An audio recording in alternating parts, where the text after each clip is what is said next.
Hello everyone, welcome to शिक्षा site. इस video में हम लोग रोजगार पब्लिकेशन की जीएस सुधा बुक का कंप्लीट पीडीएफ देखने वाले हैं। और अगर आपको किसी अन्य बुक का पीडीएफ चाहिए तो आप लोग मुझे कमेंट बॉक्स में बता सकते हैं। और अभी आप हमारे चैनल पर नए हैं तो प्लीज़ चैनल को सब्सक्राइब करें, अपने दोस्तों के साथ शेयर करें और वीडियो पसंद आए तो प्लीज़ वीडियो को लाइक करें। तो चलिए स्टार्ट करते हैं भारत का भूगोल। और भारत का भूगोल में सबसे पहले यहाँ पर आपको भारत एक सामान्य परिचय आपको यहाँ पे देखने को मिलेगा। भारत एक सामान्य परिचय और भारत की भौगोलिक अवस्थिति क्या है। तो भारतीय सभ्यता व संस्कृति का विकास सिंधु घाटी सभ्यता से माना जाता है, जो विशाल साम्राज्यों, व्यापार, सांस्कृतिक विकास व आर्थिक सफलताओं के लिए जानी जाती है। अगले पॉइंट में दिया गया है, इसका नाम आर्यावर्त उत्तर भारत में बसने वाले आर्यों के नाम पर किया गया है। और थर्ड पॉइंट है, वायु पुराण के एक अन्य संदर्भ में दुष्यंत और शकुंतला के पुत्र भरत का उल्लेख है, जिनके नाम पर इस भूभाग का नाम पड़ा। वास्तव में भारत शब्द सर्वप्रथम उल्लेख पुराणों में ही मिलता है। आगे दिया गया है, भारत जम्बू द्वीप का दक्षिणी भाग था। आर्यों का निवास स्थल होने के कारण इसका नामकरण आर्यावर्त के रूप में ही पड़ा। अगला है, मध्यकालीन इतिहास लेखकों फारसी और अरबी ने इस देश को हिंद अथवा हिंदुस्तान शब्द से संबोधित किया। वैदिक आर्यों का निवास स्थान सिंधु घाटी सभ्यता में था। ईरानियों ने इस नदी को हिंदू नदी तथा इस देश को हिंदुस्तान कहा। यूनानियों ने सिंधु नदी को इंडस तथा देश को इंडिया कहा। अगला पॉइंट है यहाँ पे, भारत के पर्याय के रूप में प्रयुक्त इंडिया शब्द की व्युत्पत्ति यूनानी शब्द इंडोई से मानी जाती है। फिर इसके बाद सामान्य परिचय के बाद यहाँ पे हम लोग आकार एवं भौगोलिक अवस्थिति यहाँ पे देखेंगे। और इसमें दिया गया है, भारत का कुल भौगोलिक क्षेत्र 32,87,263 वर्ग किलोमीटर है, जो विश्व के कुल भौगोलिक क्षेत्रफल का 2.4% है। और क्षेत्रफल की दृष्टि से भारत विश्व में रूस, कनाडा, संयुक्त राज्य अमेरिका, चीन, ब्राज़ील और ऑस्ट्रेलिया के बाद 7वें स्थान पर आता है। भारत की आकृति लगभग चतुष्कोणीय है। इसका उत्तर दक्षिण तक अधिकतम विस्तार 3,214 किलोमीटर तथा पूर्व से पश्चिम तक का अधिकतम विस्तार यहाँ पे 2,933 किलोमीटर है। भारत पूरी तरह से उत्तर पूर्वी गोलार्ध में स्थित है। यह 8 डिग्री 4 मिनट उत्तरी अक्षांश से 37 डिग्री 6 मिनट उत्तरी अक्षांश के बीच तथा 68 डिग्री 7 मिनट पूर्वी देशांतर से 97 डिग्री 25 मिनट पूर्वी देशांतर तक विस्तृत है। अगला है, भारत का उत्तरी बिंदु इंदिराकाल 37 डिग्री 6 मिनट उत्तरी अक्षांश है, जो लद्दाख में स्थित है। फिर अगला है, भारत की मुख्य भूमि का दक्षिणतम बिंदु कन्याकुमारी या केप कमोरियन अंतरीप 8 डिग्री 4 मिनट उत्तरी अक्षांश है, जो तमिलनाडु राज्य में स्थित एक द्वीप है। भारत का सबसे दक्षिणतम बिंदु इंदिरा पॉइंट है, जो अंडमान एवं निकोबार द्वीप समूह के ग्रेट निकोबार द्वीप का दक्षिणतम बिंदु है, जो 6 डिग्री 45 मिनट उत्तरी अक्षांश है। आगे का देखते हैं यहाँ पे। तो आगे यहाँ पे आप सभी को देखने को मिलेगा, यह वर्ष 2004 में सुनामी लहरों के कारण समुद्र में जलमग्न हो गया था। इस बिंदु को पहले पिग्मेलियन पॉइंट या पार्सन पॉइंट के नाम से भी जाना जाता था। भूमध्य रेखा से इसकी दूरी लगभग 876 किलोमीटर है। कर्क रेखा 2 डिग्री 30 मिनट उत्तरी अक्षांश देश को लगभग 2 बराबर भागों उत्तर से दक्षिण में विभक्त करती है, जिसका दक्षिणतम हिस्सा उष्ण कटिबंध और उत्तरी हिस्सा उपोष्ण कटिबंध कहलाता है। अतः भारत का विस्तार उष्ण एवं उपोष्ण दोनों कटिबंध में है। ये इंपॉर्टेंट पॉइंट हो जाता है। आगे आप यहाँ पे देखेंगे कि अधिक अक्षांशीय विस्तार का प्रभाव दिन और रात की अवधि पर भी पड़ता है। केरल में सबसे छोटे और सबसे बड़े दिन 45 मिनट का अंतर है, जबकि लद्दाख में यह अंतर 5 घंटे का है। मुख्य भूमि अंडमान निकोबार द्वीप समूह तथा लक्षद्वीप समूह। भारत के तट रेखा की कुल लंबाई 7,516 किलोमीटर है और भारत की स्थलीय सीमा की लंबाई 15,106.7 किलोमीटर और कहीं कहीं पर आपको 15,200 किलोमीटर है। अगला है, भारत की तट रेखा की पुनर्गणना। तो ये यहाँ पे देखेंगे और इसमें बोला गया है कि भारत की तट रेखा की लंबाई वर्ष 1970 से 70 में 7,516 किलोमीटर से बढ़ाकर 2023-24 में 11,098 किलोमीटर कर दी गई। यह पिछले 53 वर्षों में 48% की वृद्धि को दर्शाता है। इसके बाद है, इस वृद्धि के कारण राष्ट्रीय समुद्री सुरक्षा समन्वयक द्वारा भारत के समुद्री क्षेत्र को मापने के लिए नई पद्धति का उपयोग किया गया है। इसके बाद है यहाँ पे यह पद्धति जटिल तटीय संरचनाओं जैसे खाड़ी, ज्वार नदमुख और निवेशिकाओं को भी मापती है, और जबकि पुराने तरीकों से लंबाई को सीधी रेखा में मापा जाता था। पश्चिम बंगाल में सर्वाधिक प्रतिशत वृद्धि लगभग 357% लगभग यहाँ पे दर्ज की गई है, जबकि केरल में सबसे कम वृद्धि 5% दर्ज की गई है। अगला है पुडुचेरी की तट रेखा लगभग 4.9 किलोमीटर कम हो गई है। तो कम के बारे में कई बार पूछा जाता है कि पुडुचेरी की तट रेखा जो है वो 4.9 कम हो चुकी है। और गुजरात की सबसे लंबी तट रेखा वाले राज्य के रूप में अपना स्थान बरकरार रखते हुए इसके बाद तमिलनाडु का स्थान है, जिसने आंध्र प्रदेश को पीछे छोड़ दिया है। आंध्र प्रदेश अब तीसरे स्थान पे है। तो ये सभी इंपॉर्टेंट पॉइंट थे जो आप अपनी नोटबुक में नोट डाउन कर सकते हैं। अगला है भारतीय उपमहाद्वीप के अंतर्गत भारत, बांग्लादेश, भूटान, नेपाल, मालदीव, श्रीलंका और पाकिस्तान सहित कुल 7 देश आते हैं। फिर अगले पेज में है, यहाँ पे आपको यहाँ पे पूरा मैप करके बताया गया है मैपिंग के माध्यम से। और यहाँ पे आप देखेंगे प्रशासनिक क्रियाकलापों के लिए देश को 28 राज्य और 8 केंद्र शासित प्रदेशों में बांटा गया है। फिर इसके बाद आपको यहाँ पे नई दिल्ली भारत की राजधानी है। स्वतंत्रता प्राप्ति के पश्चात भारत में राज्यों का गठन मुख्यतः भाषाओं के आधार पर हुआ है। क्षेत्रफल की दृष्टि से सबसे बड़ा राज्य राजस्थान एवं सबसे छोटा राज्य गोवा है। क्षेत्रफल की दृष्टि से सबसे बड़ा केंद्र शासित प्रदेश लद्दाख तथा सबसे छोटा केंद्र शासित प्रदेश लक्षद्वीप है। अगला है देश की चतुर्दिक अंतिम सीमा बिंदु। तो चारों दिशाओं की जो अंतिम सीमा बिंदु है, तो दक्षिणतम सीमा बिंदु की बात करें तो इंदिरा पॉइंट, और जिसे हम लोग ग्रेट निकोबार द्वीप कहेंगे। और उत्तरतम बिंदु है इंदिरा काल, और पश्चिमोत्तर बिंदु है गौर मोता या गुहार मोती जो गुजरात में स्थित है। पूर्वोत्तर बिंदु किबिथु अरुणाचल प्रदेश, और मुख्य भूमि का दक्षिणतम बिंदु जो है वो कन्याकुमारी 8 डिग्री 4 मिनट उत्तरी अक्षांश तमिलनाडु। और आगे की बात करते हैं तो भारत का अक्षांशीय एवं देशांतरी विस्तार लगभग 30 डिग्री है, ठीक है। और परंतु भारत पर दोनों वास्तविक दूरी समान नहीं है, क्योंकि दोनों देशांतरों के बीच की ध्रुवों की ओर कम होती जाती है, जबकि दोनों अक्षांशों के बीच की दूरी लगभग सर्वत्र एक समान रहती। इसलिए भारत का पूर्व से पश्चिम का विस्तार उत्तर से दक्षिण के विस्तार की अपेक्षा कम प्रतीत होता है। अगला है यहाँ पे भारत की मुख्य भूमि का उत्तर से दक्षिण विस्तार पूर्व से पश्चिम के विस्तार से 281 किलोमीटर अधिक है। इस प्रकार कहा जा सकता है कि भारत की मुख्य भूमि की आकृति जो है वो चतुष्कोणीय है। अगला है अक्षांशीय विस्तार। जब अक्षांशीय विस्तार की बात करें तो कर्क रेखा 23 डिग्री 30 मिनट उत्तरी अक्षांश देश के कुल 8 राज्यों गुजरात, राजस्थान, मध्य प्रदेश, छत्तीसगढ़, झारखंड, पश्चिम बंगाल, त्रिपुरा, मिजोरम से होकर गुजरती है। आगे आपको यहाँ पे बांग्लादेश उसकी सीमा रेखा है, इसके बारे में यहाँ पे भारत की अंतर्राष्ट्रीय सीमा की लंबाई और संबद्ध राज्य एवं केंद्र शासित प्रदेश, तो कुल यहाँ पे 18 हैं। और बांग्लादेश की बात करें तो बांग्लादेश की लंबाई जो है वो 4096 किलोमीटर, और रेड क्लिफ रेखा जो है वो इसकी सीमा रेखा है भारत के साथ। इस सीमा रेखा का नाम रेड क्लिफ हो जाएगा। और सीमाबद्ध भारतीय राज्य कौन कौन से हैं, तो 5 हैं। 5 में यहाँ पे पश्चिम बंगाल, मेघालय, मिजोरम, त्रिपुरा और असम। फिर इसके बाद चीन की बात करें तो 3488 मैकमोहन रेखा 5 राज्यों के साथ में सीमा बनाती है। लद्दाख, हिमाचल प्रदेश, उत्तराखंड, सिक्किम, अरुणाचल प्रदेश।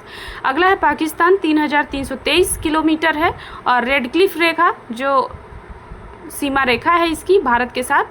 और इसमें ये 5 राज्य हैं गुजरात, राजस्थान, पंजाब, जम्मू कश्मीर और लद्दाख। फिर इसके बाद नेपाल की 1751 किलोमीटर सीमा रेखा या भारत के साथ इसकी सीमा रेखा नहीं है। और 5 राज्यों के साथ में उत्तराखंड, उत्तर प्रदेश, बिहार, पश्चिम बंगाल और सिक्किम। फिर इसके बाद म्यांमार 1643 किलोमीटर 4 राज्यों के साथ ये सीमा बनाएगी। और इसमें है अरुणाचल प्रदेश, नागालैंड, मिजोरम और मणिपुर। भूटान की बात करें तो 699 4 राज्यों के साथ सीमा है। पश्चिम बंगाल, सिक्किम, असम और अरुणाचल प्रदेश। अफगानिस्तान की बात करें तो 106 सीमा रेखा का नाम डूरंट रेखा, और लद्दाख एक केंद्र शासित प्रदेश के एक राज्य के साथ में सीमा रेखा बनाती है। इसके बाद बात करते हैं दक्षिण में दो पड़ोसी द्वीपीय राष्ट्र श्रीलंका और मालदीव स्थित हैं। क्षेत्रफल व जनसंख्या की दृष्टि से भारत दक्षिण एशिया का सबसे बड़ा देश है। भारत के 16 राज्यों एवं 2 केंद्र शासित प्रदेशों की स्थलीय सीमाएं पड़ोसी देशों से मिलती हैं। ठीक है, आगे बात करते हैं भारत एवं श्रीलंका पाक जल संधि द्वारा आपस में जुड़े हुए हैं। भारत के तमिलनाडु एवं श्रीलंका के मध्य आदम ब्रिज स्थित है। ठीक है, पंबन द्वीप रामेश्वरम इसी ब्रिज का हिस्सा है। आदम ब्रिज की शुरुआत धनुषकोडी नामक स्थान से होती है। आगे अगला पेज है यहाँ पे, और यहाँ पे आप सभी को भारत का एक सामान्य परिचय, सभी जितने भी अंतर्राष्ट्रीय जो देश सीमा साझा करते हैं और पूर्व से पश्चिम की लंबाई यहाँ पे आप सभी को पूरा मैपिंग के माध्यम से बताया गया है। और फिर इसके बाद उत्तर पूर्वी राज्यों अरुणाचल प्रदेश, असम, मेघालय और मणिपुर, मिजोरम, नागालैंड एवं त्रिपुरा को 7 बहनों की संज्ञा दी जाती है। ठीक है, और यहाँ पे पूर्वोत्तर भारत के 7 राज्य कौन कौन से हैं और कर्क रेखा किन किन राज्यों से होकर गुजरती है, पूरा यहाँ पे चित्र के माध्यम से आप सभी को बताया गया है। अगला है भारत के जल क्षेत्र। भारत के जल क्षेत्र की बात करें तो भारत की जलीय सीमा को अंतर्राष्ट्रीय व्यवस्था के अनुरूप 3 भागों में वर्गीकृत किया गया है। ठीक है, 3 भाग यहाँ पे बताए गए हैं और इसको भी चित्र के माध्यम से बताया गया है। पहला है प्रादेशिक जल सीमा। प्रादेशिक जल सीमा की बात करें तो यह तटरेखा से 12 नॉटिकल मील या समुद्री मील तक का क्षेत्र है। भारत को इस क्षेत्र में सभी प्रकार के संसाधनों के दोहन का पूर्ण अधिकार प्राप्त है। संलग्न क्षेत्र की बात करें या प्रादेशिक जल सीमा से लेकर अर्थात 12 नॉटिकल मील से 24 नॉटिकल मील तक के मध्य स्थित है। अप्रवासी कानून, सीमा शुल्क, पर्यावरणीय सुरक्षा तथा राजकोषीय अधिकार से संबंधित आदि कानून इस क्षेत्र में लागू होते हैं। ये कई बार पूछ लेता है कि इसमें आपको ऑप्शन दे दिया जाएगा कि इसमें लागू नहीं होता है। इस तरह के प्रश्न पूछे जा सकते हैं। आगे है अनन्य आर्थिक क्षेत्र। तो यह 24 से 200 नॉटिकल मील के मध्य कुल 176 नॉटिकल मील की चौड़ाई में स्थित है। इस क्षेत्र के अंतर्गत भारत को सागरीय जल शक्ति, सागरीय संसाधनों व जीवों का सर्वेक्षण, विदोहन, संरक्षण और अनुसंधान की शक्ति व एवं खनिज संपदा के विदोहन का अधिकार प्राप्त है। उच्च सागर की बात करते हैं, तीसरा है, और यह 200 नॉटिकल मील के आगे का क्षेत्र उच्च सागर कहलाता है। अगला देखते हैं भारत एवं श्रीलंका की बात। भारत की जलीय सीमाएं हैं और इसके अंतर्गत भारत एवं श्रीलंका। तो सबसे पहले यहाँ पे पाक की खाड़ी, पंबन द्वीप, आदम्स ब्रिज और मन्नार की खाड़ी, और इसके बाद है भारत एवं म्यांमार। तो अंडमान और निकोबार द्वीप समूह से म्यांमार के कोको द्वीप समूह एवं भारत के उत्तरी अंडमान के मध्य कोको चैनल जलीय सीमा बनाता है। फिर इसके बाद भारत एवं मालदीव की बात करते हैं। तो भारत के लक्षद्वीप समूह का मिनिकॉय द्वीप मालदीव के साथ 8 डिग्री चैनल के जलीय सीमा बनाता है। भारत और इंडोनेशिया की बात करें तो भारत के ग्रेट निकोबार और इंडोनेशिया के सुमात्रा द्वीप के मध्य स्थित ग्रेट एवं महान चैनल इसके मध्य जलीय सीमा बनाते हैं। अब प्रमुख चैनल जलसंधि और जल डमरू मध्य हैं। और विभाजित क्षेत्र कौन कौन से हैं, जैसे 8 डिग्री चैनल है, जैसे यहाँ पे 8 डिग्री चैनल है मालदीव और मिनिकॉय के बीच। फिर इसके बाद 9 डिग्री चैनल मिनिकॉय और लक्षद्वीप, 6 डिग्री चैनल जो है वो ग्रेट निकोबार, सुमात्रा, इंडोनेशिया, और 10 डिग्री चैनल की बात करें तो अंडमान, लघु अंडमान व निकोबार के मध्य, और पाक जल संधि भारत और श्रीलंका, तमिलनाडु, जाफाना प्रायद्वीप है।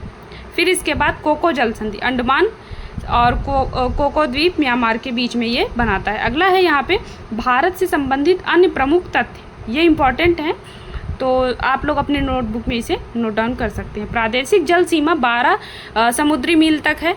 फिर इसके बाद है संलग्न क्षेत्र, मंडल 24 समुद्री मील तक है। अनन्य क्षेत्र 200 समुद्री मील तक है। भारत का औसतन समुद्र तल का मापन चेन्नई से होता है। और जनसंख्या के आधार पर विश्व में दूसरा स्थान क्रमशः चीन, भारत, संयुक्त राज्य अमेरिका, इंडोनेशिया, पाकिस्तान, ब्राज़ील।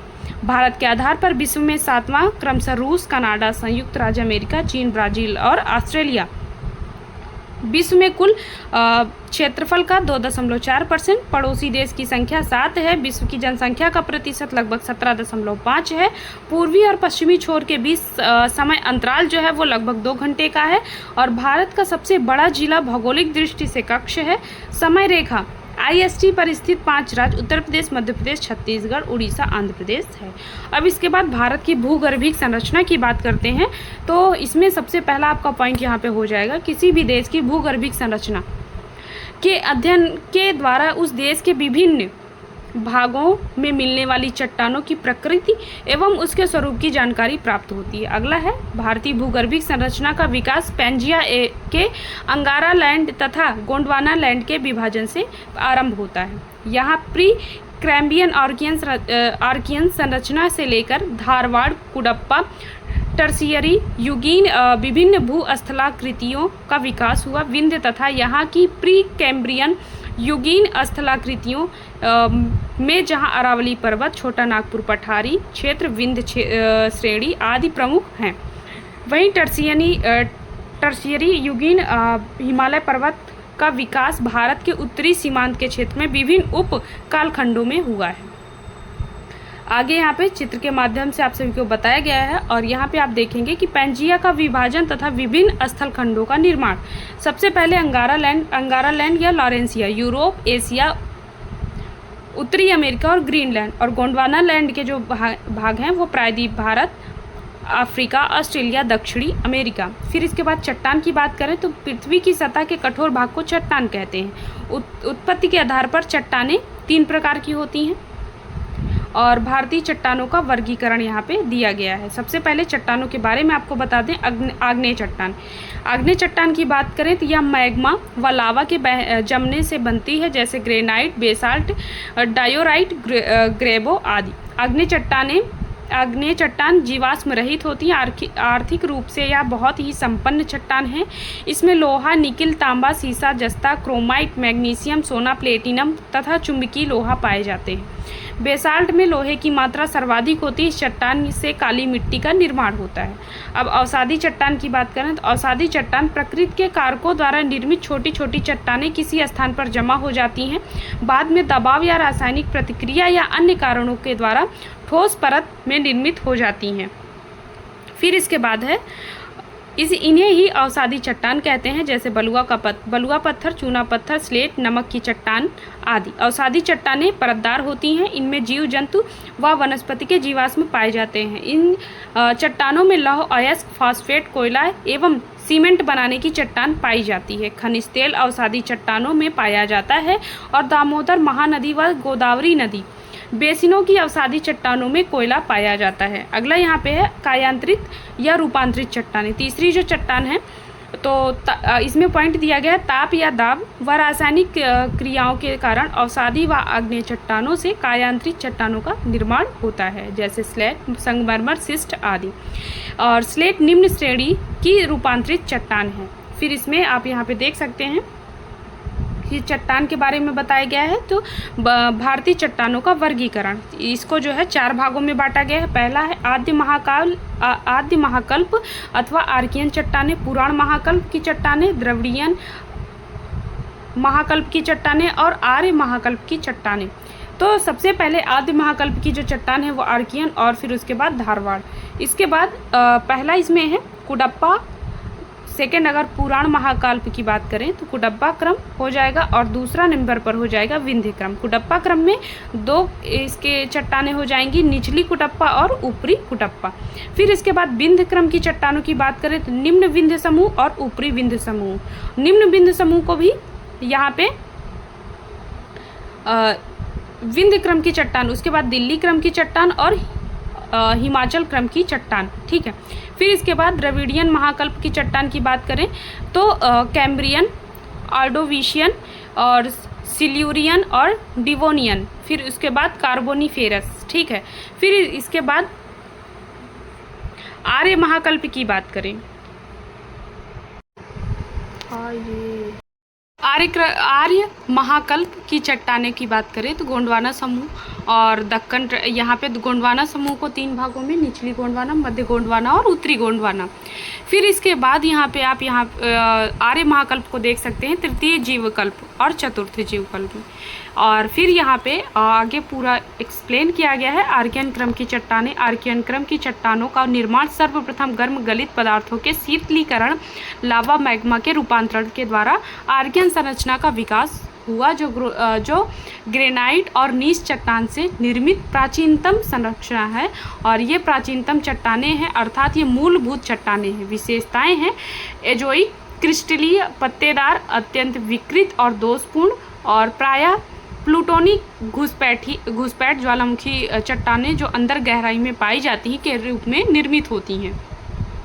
आगे है प्रमुख चट्टानें। यहाँ पे तो प्रमुख चट्टानों में नीस है और शिस्ट है। ये प्रायद्वीपीय भारत के 2/3 हिस्से को कवर करते हैं। इनकी खनिज संरचना ग्रेनाइट से लेकर ग्रेबो तक भिन्न होती है। इनमें पत्तेदार या धारीदार संरचनाएं होती हैं। शिस्ट की बात करें, ये अधिकांशतः क्रिस्टलीय होते हैं।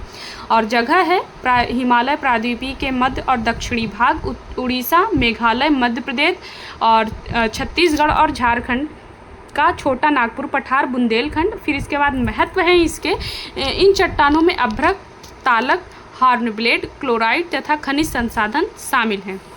धारवाड़ क्रम की बात करें तो आर्कियन क्रम की चट्टानों के अपरदन और निक्षेपण के फलस्वरूप धारवाड़ क्रम की चट्टानों का निर्माण हुआ है। ये प्राचीनतम परतदार चट्टानें हैं जो अत्यंत ही रूपांतरित और विरूपित हो चुकी हैं। गठन की अवधि जो है इनकी, तो इन चट्टानों का निर्माण और निक्षेपण 3 प्रमुख चट्टानों में हुआ, जिनकी अवधि 3100 मिलियन वर्ष पूर्व से लेकर 1000 मिलियन वर्ष पूर्व तक है। विशेषताएं हैं इसकी, ये दुनिया की सबसे प्राचीन रूपांतरित तलछटी चट्टान प्रणाली है जो आर्कियन, नीस और शिस्ट के तलछट के काया पलट के कारण बनी है।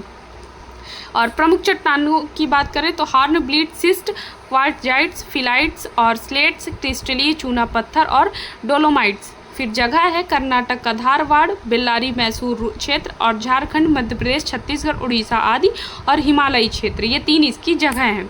अगला है महत्व में देखेंगे धारवाड़ क्रम की चट्टानों की बात करें तो आर्थिक दृष्टि से ये सबसे महत्वपूर्ण चट्टानें हैं, क्योंकि इनमें उच्च श्रेणी के लौह अयस्क, मैग्नीज, तांबा, सीसा, सोना आदि जैसे मूल्यवान खनिज पाए जाते हैं। अब पुराण रॉक सिस्टम की बात करें तो निर्माण काल है इसका, इन चट्टानों का निर्माण प्रोटेरोजोइक काल 1400 से 600 मिलियन वर्ष पूर्व में हुआ था, लेकिन भारतीय संदर्भ में प्रोटेरोजोइक के स्थान पर पुराण शब्द का प्रयोग किया गया, इसीलिए इन्हें पुराण चट्टान प्रणाली नाम दिया गया है। आगे है यहाँ पे विशेषताएं, ये अवसादी कायांतरित संरचना है जो जीवाश्म रहित है। ठीक है, प्रमुख चट्टानें हैं मिट्टी, स्लेट, बलुआ पत्थर, चूना पत्थर और टिकाऊ पत्थर आदि।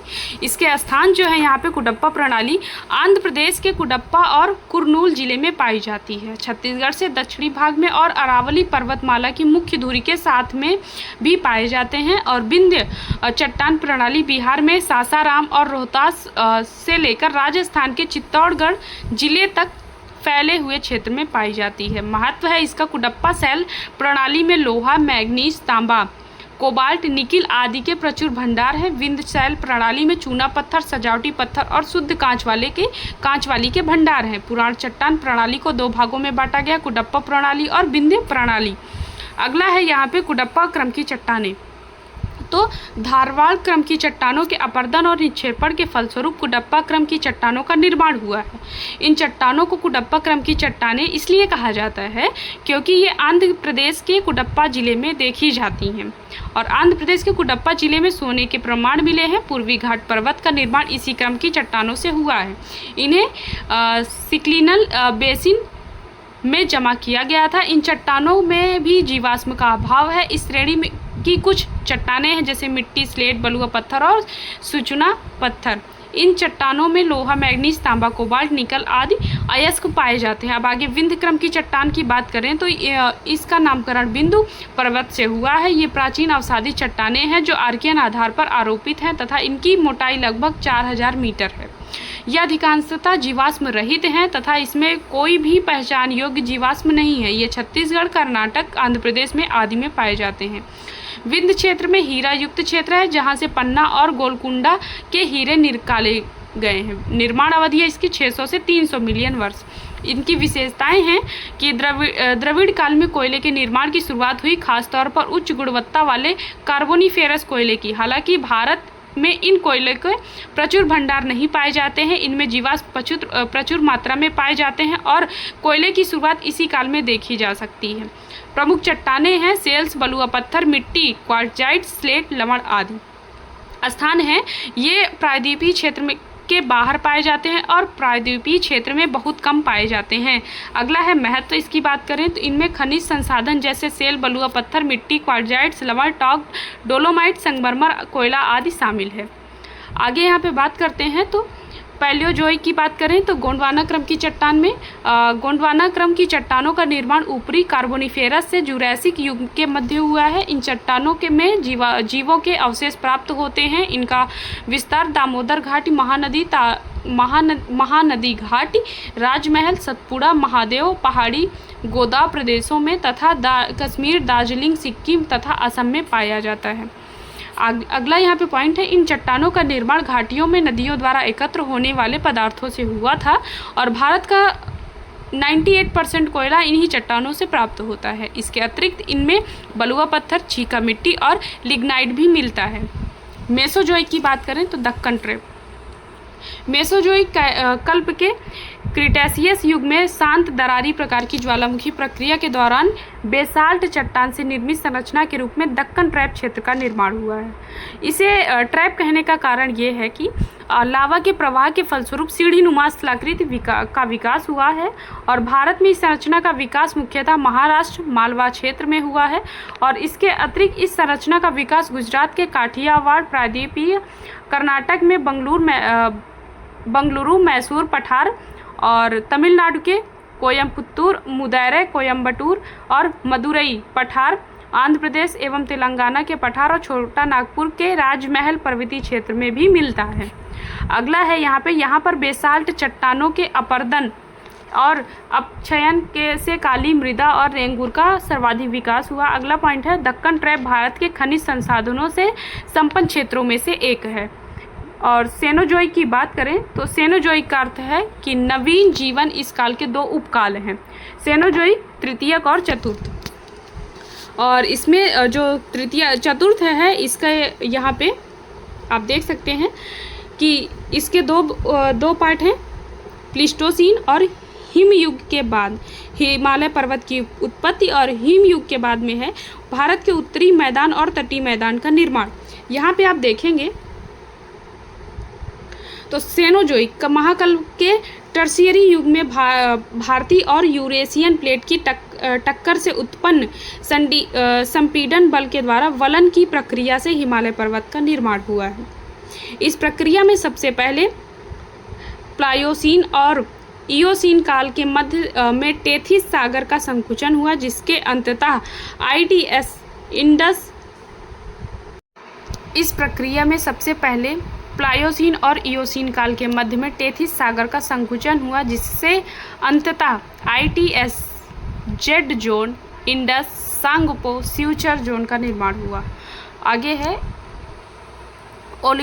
ओलिगोसीन काल में वलन की प्रक्रिया से बृहद हिमालय की उत्पत्ति हुई, जबकि ओलिगोसीन के अंत में MCT पेन सेंट्रल थ्रस्ट संरचना का विकास हुआ। आगे आप देखेंगे मायोसीन काल में लघु मध्य हिमालय की उत्पत्ति हुई, जबकि इसके अंत में MBF मेन बाउंड्री फॉल्ट का विकास हुआ। आगे है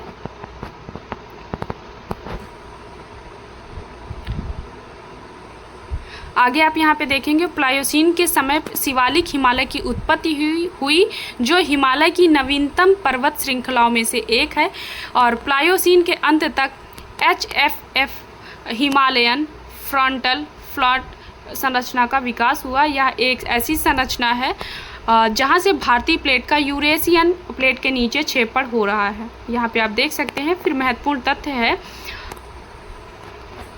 जो कि बहुत इंपॉर्टेंट होता है, इसे समझिए पूरा है कि संक्षेप में यहाँ पे आपको बता दिया जाएगा।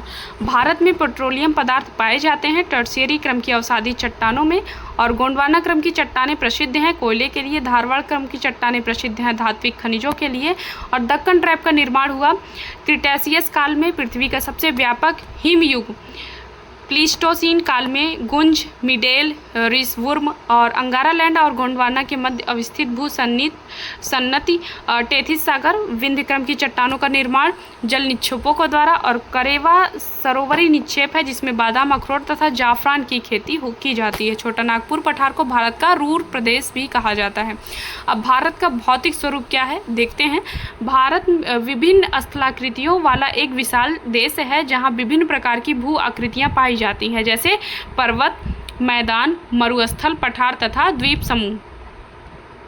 फिर इसके बाद आप यहाँ पे देख सकते हैं पूरा बताया गया है चित्र के माध्यम से। और अगला पॉइंट है, देश के लगभग 10.7% क्षेत्र पर पर्वत है और 18.6% जहाँ पर पहाड़ियाँ, और 27.7% पर पठार, 43% क्षेत्रफल पर मैदानी भागों का विस्तार है।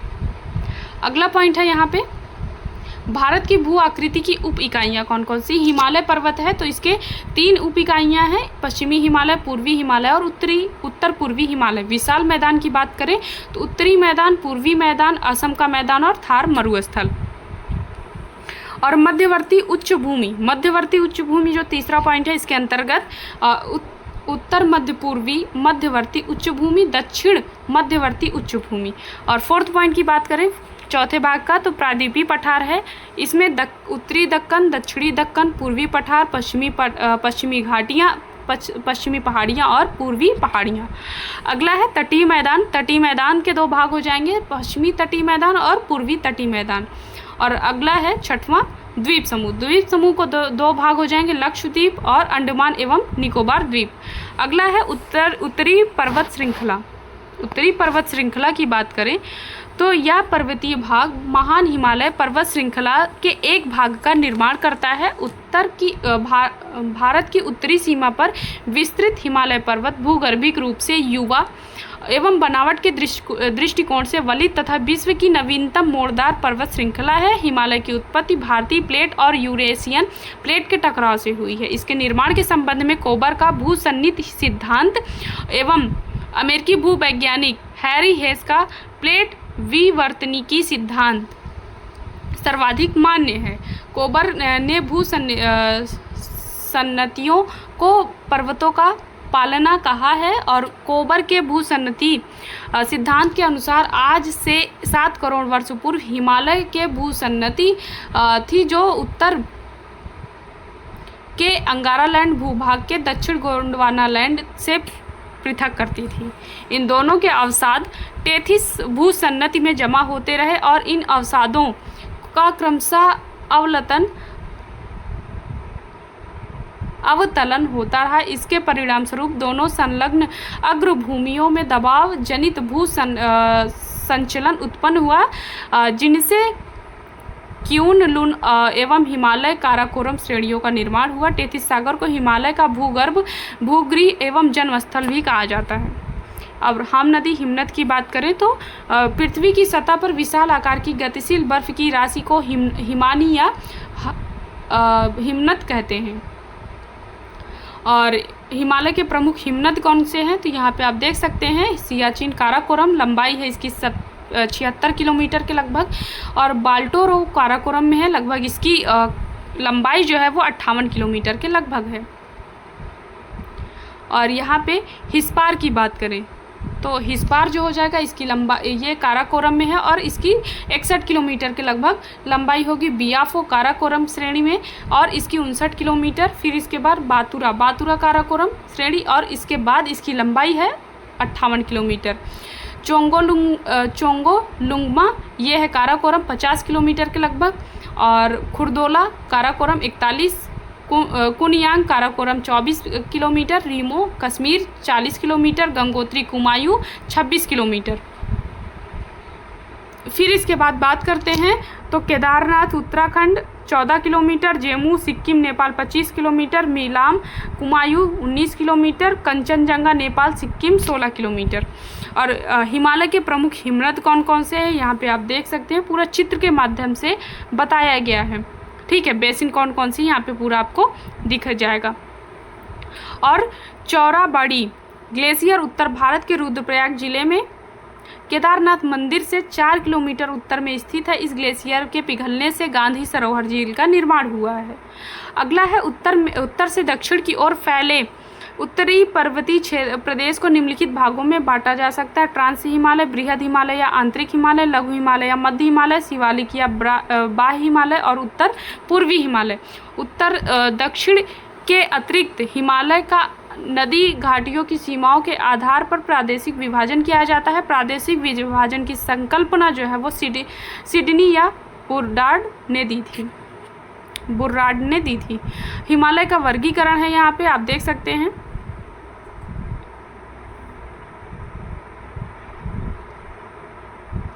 इसके बाद अगला पॉइंट है पंजाब हिमालय की बात करते हैं। तो सिंधु सतलुज नदी के बीच स्थित हिमालय के भाग को कश्मीर या पंजाब हिमालय के नाम से जाना जाता है। इसकी लंबाई 560 किलोमीटर है। यह कश्मीर व हिमाचल प्रदेश राज्यों में फैला है। इसके अंतर्गत जास्कर, लद्दाख, काराकोरम, पीर पंजाल, धौराधर श्रेणी सम्मिलित है। शिमला धौराधर श्रेणी में स्थित है। दक्षिण एशिया की महत्वपूर्ण ग्लेशियर बाल्टोरो और सियाचिन इसी प्रदेश में स्थित है। मीठे पानी की झील जैसे डल और वूलर तथा खारे पानी की झील पांगोंग, त्योशो मोरारी झीलें इसी क्षेत्र में पाई जाती हैं। कुमायूं हिमालय सतलुज काली नदी के बीच स्थित है। इसकी लंबाई 320 किलोमीटर है। यह उत्तराखंड राज्य में विस्तृत है। इसकी ऊंची चोटी नंदा देवी लगभग 7,817 मीटर है। इसकी पश्चिमी भाग को गढ़वाल हिमालय एवं पूर्वी भाग को कुमायूं हिमालय के नाम से भी जाना जाता है। आगे है बद्रीनाथ, केदारनाथ, त्रिशूल, माना, गंगोत्री, नंदा देवी, कामेट आदि यहाँ की प्रमुख चोटियाँ। गंगा और यमुना नदी का उद्गम क्रमशः गंगोत्री और यमुनोत्री यहीं स्थित है। माना तथा नीति दर्रा इसी क्षेत्र में स्थित है।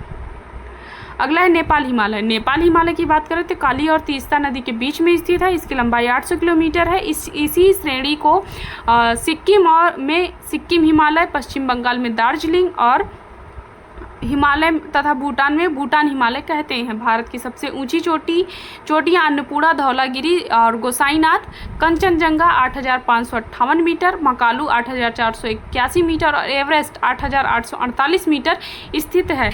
असम हिमालय की बात करें तो असम हिमालय तीस्ता दिहांग ब्रह्मपुत्र नदी के बीच में स्थित है। इसकी लंबाई 750 किलोमीटर है और नेपाल हिमालय की अपेक्षा कम ऊंचा है और यह सिक्किम, असम व अरुणाचल प्रदेश राज्यों व भूटान देश में विस्तृत है। और हिमालय की सबसे पूर्वी चोटी नामचा बरवा लगभग 7,756 मीटर है जो अरुणाचल प्रदेश तिब्बत की सीमा पर स्थित है। जेलेपला, बुमला, सेला और तेगा, यांग्याप, कारबोला आदि इस क्षेत्र में प्रमुख दर्रे हैं। ट्रांस हिमालय की बात करें तो ट्रांस हिमालय या तिब्बत हिमालय श्रेणी ट्रांस हिमालय पामीर की गांठ और ग्रेट हिमालय के बीच स्थित है। ट्रांस हिमालय श्रेणी महान हिमालय या बृहद हिमालय के उत्तर में स्थित है। इस श्रेणी का निर्माण अवसादी शैलों से हुआ है जहाँ टर्शियरी तृतीयक युग से लेकर कैम्ब्रियन युग तक की शैलें पाई जाती हैं। यह श्रेणी सतलज, सिंधु, ब्रह्मपुत्र, सांगपो जैसी पूर्ववर्ती नदियों को जन्म देती है। यह उत्तर में ट्रांस हिमालय से इंडो सांगपो सचर जोन या हिज लाइन के द्वारा अलग होती हैं।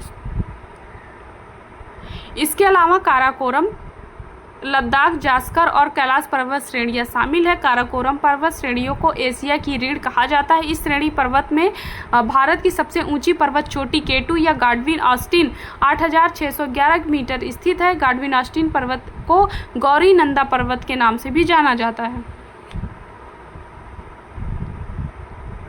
आगे है काराकोरम श्रेणी पाक अधिकृत कश्मीर में स्थित है। सियाचिन और 76 किलोमीटर और बियाफो 59 किलोमीटर, बाल्तोरा 58 किलोमीटर तथा हिस्पार 61 किलोमीटर ये चारों काराकोरम श्रेणी के सबसे बड़े ग्लेशियर हैं।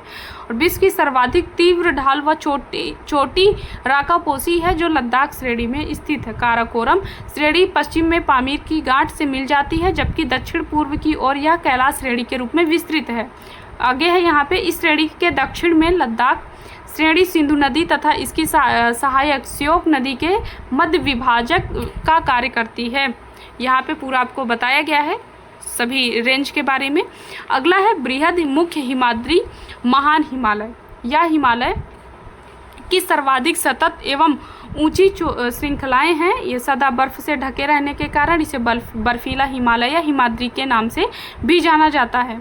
आगे है इसका विस्तार पश्चिम से सिंधु नदी के गार्ज से लेकर अरुणाचल प्रदेश नामचा बरवा तक है। हिमालय की संरचना समानांतर वलय श्रेणियों में से हुई है, जिससे बृहद हिमालय सबसे प्राचीनतम एवं सर्वाधिक सतत श्रृंखला है।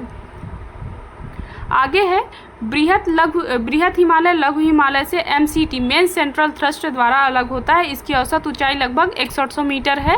विश्व की सर्वाधिक ऊंची चोटियां इसी पर्वत श्रृंखला में स्थित है। माउंट एवरेस्ट या सागरमाथा की, जिसकी ऊंचाई 8848.86 मीटर है, जो नेपाल में स्थित है। इसकी सबसे ऊंची चोटी है। महान हिमालय के वलय की प्रकृति असममित है और हिमालय के इस भाग को क्रोड ग्रेनाइट से बना है। निम्न लघु मध्य हिमालय, ठीक है, ये बृहद हिमालय लघु हिमालय से मेन सेंट्रल थ्रस्ट द्वारा अलग होता है। यह महान हिमालय के दक्षिण में लगभग सबसे समानांतर पूर्व पश्चिम दिशा में विस्तृत है। इसकी चौड़ाई लगभग 60 से 80 किलोमीटर तथा ऊंचाई लगभग 3,500 से लेकर 4,500 मीटर है। पीरपंजाल, धौलाधर, नागटिब्बा एवं महाभारत इसी भाग की प्रमुख पर्वत श्रेणियां हैं। कश्मीर में स्थित पीरपंजाल श्रृंखला हिमालय की सबसे लंबी एवं सबसे महत्वपूर्ण श्रृंखला है। और पीरपंजाल श्रेणी में स्थित दो प्रमुख दर्रे बुर्जिल व बनिहाल दर्रे हैं। जम्मू श्रीनगर मार्ग जवाहर सुरंग से होकर गुजरता है। बृहद एवं लघु हिमालय के मध्य कश्मीर घाटी, लाहुल स्पीति, कुल्लू एवं कांगड़ा घाटियां अवस्थित हैं। कश्मीर घाटी में हिमोड़ निक्षेप द्वारा निर्मित संरचना को करेवा कहते हैं। यह केसर की खेती के लिए अधिक प्रसिद्ध है। लघु हिमालय तथा शिवालिक श्रेणी के मध्य भारत के प्रसिद्ध स्वास्थ्यवर्धक पर्यटन स्थल शिमला, मसूरी, चकतारा, नैनीताल, रानीखेत, दार्जिलिंग आदि स्थित हैं। फिर इसके बाद लघु हिमालय और महान हिमालय के बीच काठमांडू घाटी स्थित है। लघु हिमालय की ढाल पर छोटे छोटे घास के मैदान पाए जाते हैं, जिन्हें कश्मीर में मर्ग कहते हैं, जिन्हें सोनमर्ग, गुलमर्ग आदि तथा उत्तराखंड में बुग्याल या पयार कहा जाता है। शिवालिक या बाह्य हिमालय की सबसे दक्षिण की श्रेणी शिवालिक के नाम से विख्यात है। हिमालय की अन्य श्रेणियों की तुलना में शिवालिक श्रेणियां कम ऊंची हैं। सेकंड पॉइंट है, हिमालय पर्वत से निकलने वाली नदियों द्वारा लाए गए अवसादों के निक्षेपण एवं उनके वलन पड़ने से शिवालिक की उत्पत्ति हुई है। इसलिए इसकी औसत ऊंचाई 900 से 11,200 मीटर सबसे कम होने के साथ यह हिमालय की नवीनतम पर्वत श्रृंखला भी है। इसका विस्तार पाकिस्तान के पोटवार बेसिन से लेकर असम के दिहांग तक है। शिवालिक और लघु हिमालय के बीच कई समतल संरचनाएं घाटियां हैं। पश्चिम में इन्हें दून तथा पर्वत में द्वार कहते हैं, जैसे देहरादून और हरिद्वार। और शिवालिक के निचले भाग को तराई कहते हैं। यह दलहनी व वनाच्छादित प्रदेश है। HFF Himalayan frontal flat Shivalik को भारत के उत्तरी मैदान में MBF मेन बाउंड्री फॉल्ट के लघु हिमालय से अलग करने वाली संरचना है। उत्तर पूर्वी हिमालय की बात करें तो ब्रह्मपुत्र नदी हिमालय की सबसे पूर्वी सीमा का निर्धारण करती है। दिहांग गार्ज के बाद हिमालय दक्षिण की ओर से अक्ष संघीय मोड़ बनाते हुए भारत के उत्तर पूर्वी राज्यों में फैल जाता है। इन्हें ही उत्तर पूर्वी हिमालय के नाम से जाना जाता है। उत्तर पूर्वी हिमालय की ज़्यादातर पहाड़ियाँ छोटे बड़े नदी नालों के द्वारा अलग होती हैं, जिन्हें अनेक जनजाति झूम या स्थानांतरित कृषि करती हैं। उत्तर पूर्वी में फैली हिमालय श्रेणियाँ, ठीक है, तो डाफला, मिरी पहाड़ी, आबोर पहाड़ी और मिसमी पहाड़ी जो है वो अरुणाचल प्रदेश में। पटकाई अरुणाचल प्रदेश और म्यांमार की सीमा बनाती है। पटकाई नागा पहाड़ी नागालैंड में, मणिपुर पहाड़ी मणिपुर में, मिजो पहाड़ी मिजोरम में। त्रिपुरा में बरेल श्रेणी जो है वो असम, मणिपुर और नागालैंड। मिकिर पहाड़ी असम में, गोरा, खासी और जयंतिया मेघालय में। अब घाटी की बात करते हैं तो दो या दो से अधिक पहाड़ों के बीच के समतल भाग को घाटी कहते हैं। भूगोल में नदियों के उपजाऊ मैदान को भी उस नदी की घाटी कहते हैं। भारत की प्रमुख घाटियाँ हैं जिसे आप नोट डाउन करके इसकी लिस्ट बना सकते हैं। और बात करते हैं चुम्बी घाटी। चुम्बी घाटी प्रमुख पर्यटन स्थल इसी घाटी में अवस्थित है। चुम्बी प्रमुख पर्यटक स्थल इसी घाटी में अवस्थित है। नाथुला दर्रा, जेलापला दर्रा इसी घाटी में स्थित है। कांगड़ा घाट की बात करें तो प्रमुख सांस्कृतिक एवं पर्यटन स्थल धर्मशाला इसी घाट में अवस्थित है।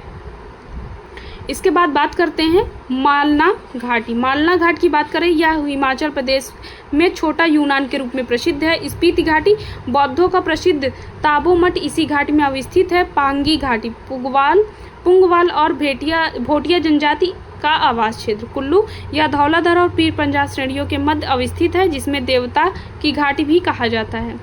और सांगला घाट की बात करें तो सांगला घाटी जो है यह हिमाचल प्रदेश में स्थित है। इसे बास्पा घाट के नाम से भी जाना जाता है। यह चारों ओर से पर्वतीय चोटियों से घिरी हुई है। पार्वती घाट की बात करें तो हिमाचल प्रदेश में कुल्लू में स्थित यह घाटी हिंदू सिख तीर्थ यात्रियों के मणिकरण शहर जाने के लिए मार्ग प्रदान करता है। गर्म जल के स्रोत होने के कारण यहाँ अनुसंधान हेतु भूतापीय ऊर्जा संयंत्र की स्थापना की गई है। किन्नौर घाट की बात करते हैं तो यह घाटी हिमाचल प्रदेश के उत्तर पूर्वी भाग में स्थित है, जो तिब्बत की सीमा के समीप है। यह हिमालय प्रदेश के अंतिम गांव चिलकुट को मार्ग प्रदान करता है। मरखा घाट की बात करें तो लद्दाख की प्रसिद्ध घाटी है जुकू घाट। यह नागालैंड के कोहिमा से लगभग 30 किलोमीटर की दूरी पर स्थित है।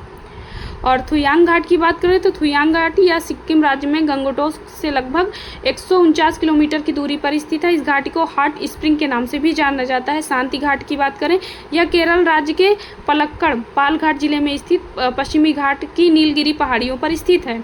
दून घाट की बात करें, यह शिवालिक हिमालय और लघु हिमालय के मध्य स्थित है। यह हिमालय के अनुदैर्घ्य घाटी का उदाहरण है। जौहर घाट की बात करें तो यह इसे मिलाम घाटी एवं गौरी गंगा घाट के नाम से भी जाना जाता है। फूलों की घाटी चमोली जिले में स्थित वन्य जीवों के लिए प्रसिद्ध है। इसे यूनेस्को के बायोस्फीयर नेटवर्क वर्ष 2004 में शामिल किया गया था। धर्मा घाट की बात करें तो इसका निर्माण धर्मा नदी द्वारा होता है। न्योरा घाटी यह दार्जिलिंग के किलिम्पोंग में स्थित है। इसे वर्ष 1986 में राष्ट्रीय पार्क घोषित किया गया था। अरावली श्रेणियाँ, तो इसमें है अरावली की पहाड़ियाँ प्रायद्वीपीय पठार के पश्चिमी और उत्तरी पश्चिमी के किनारे स्थित। अरावली की पहाड़ियाँ दक्षिणी पश्चिम में पालनपुर से लेकर उत्तर पूर्व में दिल्ली तक लगभग 800 किलोमीटर की लंबाई में विस्तृत हैं। दिल्ली के निकट इसे दिल्ली की पहाड़ियाँ कहते हैं। अरावली की औसत ऊंचाई लगभग 300 से 920 मीटर तक है, किंतु दक्षिण पश्चिम में आबू के निकट इनकी सबसे ऊंची चोटी गुरु शिखर 1722 मीटर ऊंची है, जो अबू पहाड़ी पर स्थित है। अगला है इसी अबू पहाड़ी में जैनियों का प्रसिद्ध प्रमुख स्थल दिलवाड़ा जैन मंदिर स्थित है, जबकि अन्य शिखर कुंभलगढ़ है। यह विश्व की सबसे प्राचीन पर्वत श्रृंखलाओं में से एक है। अरावली के पश्चिम की ओर माही एवं लूनी नदियाँ निकलती हैं। लूनी नदी कच्छ के रण से लुप्त हो जाती है। अरावली से निकलने वाली सुकरी और जवाई नदियाँ लूनी नदी की महत्वपूर्ण सहायक नदी है। भारत का प्रायद्वीपीय पठार, ठीक है, यहाँ पे आप इसको मैपिंग के द्वारा बताया गया है, जिसे आप अच्छे से कर सकते हैं। और फिर इसके बाद यहाँ पे आपको एक्सप्लेन भी किया गया है पूरा पॉइंट वाइज। भारत का प्रायद्वीपीय पठार एक अनियमित त्रिभुजाकार आकृति वाला भूखंड है, जिसका विस्तार उत्तर पश्चिम में अरावली पर्वतमाला व दिल्ली पूर्व में राजमहल की पहाड़ियाँ और पश्चिम में गिर पहाड़ियों और दक्षिण में इलायची कार्डमम पहाड़ियों तथा उत्तर पूर्व में शिलांग एवं कार्बी एंगलोंग पठार है। इसकी औसत ऊंचाई लगभग 600 से 900 मीटर है। यह गोंडवाना लैंड के टूटने और इसके उत्तर दिशा में प्रवाह के कारण बना है। अतः यह प्राचीनतम भूभाग पैंजिया का हिस्सा है, जो पुराने क्रिस्टली आग्नेय तथा रूपांतरित शैलों से बना है। प्रायद्वीप की ऊंचाई पश्चिम से पूर्व की ओर कम होती चली जाती है। इसी कारण प्रायद्वीपीय पठार को ज़्यादातर नदियों का बहाव पश्चिम से पूर्व की ओर होता है। प्रायद्वीपीय पठार का ढाल उत्तर और पूर्व की ओर है, जो सोन, चंबल और दामोदर नदियों के प्रवाह से स्पष्ट है। दक्षिणी भाग में इसका ढाल पश्चिम से पूर्व की ओर है, जो गोदावरी, कृष्णा, महानदी, कावेरी नदियों के प्रवाह से स्पष्ट है। प्रायद्वीपीय नदियों में नर्मदा एवं ताप्ती नदी अपवाद हैं, क्योंकि इनके बहने की दिशा पूर्व से पश्चिम की ओर होती है। ऐसा भ्रंश घाटी से होकर बहने के कारण है। प्रायद्वीपीय पठार को पठारों का पठार कहते हैं, क्योंकि यह अनेक पठारों को से मिलकर बना है। जैसे पहला है केंद्रीय उच्च भूमि, दूसरा है पूर्वी पठार, तीसरा है उत्तर पूर्वी पठार और दक्कन का पठार। और मेवाड़ के पठार की बात करें तो मेवाड़ के पठार का विस्तार राजस्थान व मध्य प्रदेश में है। मेवाड़ पठार अरावली पर्वत को मालवा के पठार से अलग करने वाली संरचना है। यह अरावली पर्वत से निकलने वाली बानस नदी के अपवाद क्षेत्र में आता है। बानस नदी चंबल नदी की सहायक नदी है। मालवा पठार की बात करें, मध्य प्रदेश में बेसाल्ट चट्टान से निर्मित संरचनाओं को मालवा का पठार कहते हैं। मालवा पठार को राजस्थान में और हड़ौती का पठार कहते हैं। इसका विस्तार दक्षिणी में विंध्य संरचना, उत्तर में ग्वालियर पठारी क्षेत्र, पूर्व में बुंदेलखंड व बघेलखंड तथा पश्चिम में मेवाड़ पठारी क्षेत्र तक है। यहाँ बेसाल्ट चट्टान को अपक्षरण के कारण काली मृदा का विकास हुआ, इसलिए मालवा पठारी क्षेत्र कपास की कृषि के लिए उपयोगी है। चंबल, नर्मदा व ताप्ती यहाँ की प्रमुख नदियाँ हैं और चंबल नदी घाटी भारत में अब नालिका अपरदन से सर्वाधिक प्रभावित होती है, जिसे बीहड़ या उत्खात भूमि कहते हैं। अब इसके बाद बुंदेलखंड पठार की बात करें तो इसका विस्तार ग्वालियर के पठार और विंध्याचल श्रेणी के बीच मध्य प्रदेश एवं उत्तर प्रदेश राज्यों से है। इसके अंतर्गत उत्तर प्रदेश के 7 जिले जालौन, झांसी, ललितपुर, चित्रकूट, हमीरपुर, बांदा, महोबा तथा मध्य प्रदेश के 8 जिले दतिया, निवाड़ी, टीकमगढ़, छतरपुर, पन्ना, दामोह, सागर और विदिशा आते हैं। इसके बाद बात करते हैं छोटा नागपुर का पठार। इसका विस्तार मुख्यतः झारखंड से है। इसके अलावा दक्षिणी बिहार, उत्तरी छत्तीसगढ़, पश्चिम बंगाल का पुरुलिया जिला और उड़ीसा का उत्तरी क्षेत्र जो भी छोटा नागपुर पठारी क्षेत्र में आते हैं। इस पठार के उत्तर पूर्व में राजमहल पहाड़ी, उत्तर में हजारीबाग का पठार, दक्षिण में रांची का पठार। दामोदर नदी रांची के पठार को हजारीबाग के पठार से अलग करती है। यह छोटा नागपुर के पठार की सबसे बड़ी नदी है। दामोदर नदी बेसिन कोयला भंडार की दृष्टि से भारत का सर्वाधिक महत्वपूर्ण क्षेत्र है। हजारीबाग पठार की चोटी पारसनाथ हिल 1350 मीटर छोटा नागपुर पठार की सबसे ऊंची चोटी है। यह जैनियों का प्रसिद्ध तीर्थ स्थल है। रांची पठार से निकलने वाली स्वर्ण नदी छोटा नागपुर पठार की दूसरी सबसे बड़ी नदी है। रांची के समीप इस नदी को पर हुंडरू जलप्रपात है। छोटा नागपुर पठारी क्षेत्र में ग्रेनाइट चट्टान से निर्मित उच्च स्थलाकृति या द्वीप रूपीय स्थलाकृति को पाट भूमि कहते हैं और भूगर्भिक संरचना की दृष्टि से पाट क्षेत्र एक उत्थित भूखंड का उदाहरण है। और प्रमुख पहाड़ी पर्वत जो हैं बटेश्वर बिहार में है, बिलारी श्रृंखला कर्नाटक में, चिन श्रृंखला मणिपुर और धोसी पहाड़ी जो है वो आपकी हो जाएगी हरियाणा में। अब विंध्याचल, आगे बात करते हैं विंध्याचल श्रेणी की। तो इसमें पॉइंट यहाँ पे दिया गया है, यह श्रेणी नर्मदा सोन भ्रंश के उत्तर में उसके समानांतर पश्चिम से पूर्व की ओर विस्तृत है। अगला यहाँ पे पॉइंट आपको मिलेगा कि राज्यों में विस्तार गुजरात से लेकर मध्य प्रदेश, उत्तर प्रदेश, बिहार तथा छत्तीसगढ़ तक है। इसे गुजरात में जोबट हिल और बिहार में कैमूर हिल कहते हैं। फिर इसके बाद विंध्य श्रेणी के दक्षिण में नर्मदा नदी घाटी है जो विंध्यन पर्वत को सतपुड़ा पर्वत से अलग करती है। अब इसके बाद विंध्यन श्रेणी कई पहाड़ियों की एक पर्वत श्रेणी है जिसमें विंध्याचल, कैमूर तथा पारसनाथ की पहाड़ियां पाई जाती हैं। अगला है लाल बलुआ पत्थर और चूना पत्थर के चट्टान से निर्मित इस संरचना में धात्विक खनिज संसाधनों का अभाव है, परंतु भवन निर्माण के पदार्थों के भंडार की दृष्टि से इसका आर्थिक महत्व सबसे अधिक है। अब विंध्याचल श्रेणी की बाद यहाँ पे आपको मिलेगा सतपुड़ा श्रेणी। तो सतपुड़ा की बात करें तो यहाँ पे है सतपुड़ा श्रेणी दक्कन पठार का ही भाग है जो ब्लॉक पर्वत का उदाहरण है। इसके दोनों ओर नर्मदा और ताप्ती की भूभ्रंश घाटियाँ हैं। संरचनात्मक दृष्टि से सतपुड़ा को 3 भागों में बांटा जाता है। पश्चिमी से राजपीपला की पहाड़ियाँ और मध्य में महादेव पर्वत तथा पूर्व में मैकाल पर्वत। आगे है धूपगढ़। 1350 मीटर सतपुड़ा श्रेणी की सर्वोच्च चोटी है जो पंचमढ़ी पहाड़ी पर स्थित है। फिर आगे है मैकाल श्रेणी की सर्वोच्च श्रेणी चोटी जो है वो अमरकंटक है, और अमरकंटक की जो लंबाई है वो 1067 मीटर है। कुछ अन्य स्रोतों से इसकी अन्य ऊंचाइयां दी गई हैं। यहाँ से नर्मदा और सोन नदी का उद्गम है। तो ये भी कई बार पूछा जाता है कि अमरकंटक से कौन सी नदियाँ उद्गम होती हैं। आगे है, यह एक ब्लॉक पर्वत है जिसका निर्माण मुख्यतः ग्रेनाइट और बेसाल्ट चट्टानों से हुआ है। यह पर्वत श्रेणी नर्मदा और ताप्ती नदियों के बीच जल विभाजक का कार्य करती है। आगे आपको यहाँ पे पश्चिमी घाट है, और पश्चिमी घाट को यहाँ पे पूरा एक ड्राइंग, एक मैपिंग के माध्यम से यहाँ पे बताया गया है। ठीक है, फिर आगे बात करते हैं। यहाँ पे पूरा पश्चिमी घाट को बताया गया है, और इसमें पश्चिमी घाट का विस्तार अरब सागर तट के समांतर लगभग 1600 किलोमीटर की लंबाई में है।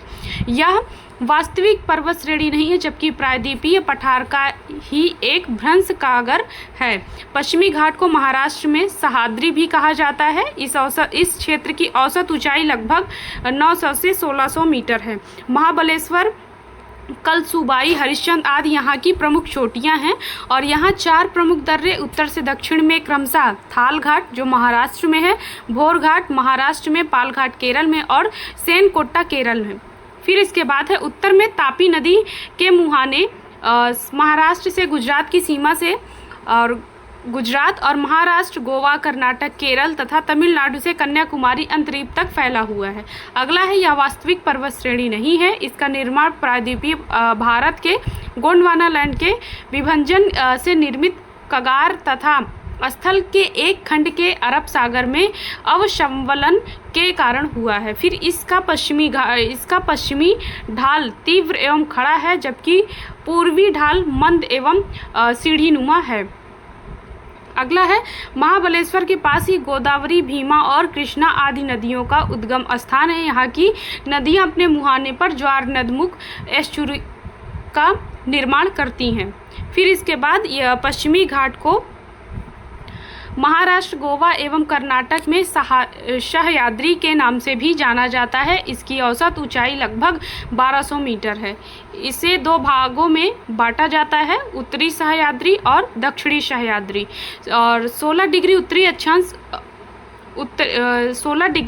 अक्षांश उत्तरी सह्याद्री तथा दक्षिणी सह्याद्री को विभाजित करती है, जो गोवा से होकर गुजरती है। दक्षिण की ओर पश्चिम घाट पर्वत नीलगिरी की पहाड़ियों द्वारा पूर्वी घाट से मिल दक्षिण भारत की सर्वोच्च चोटी अन्नाईमुड़ी लगभग जिसकी ऊंचाई है 2695 है, जो अन्नामलाई की पहाड़ियों में स्थित है।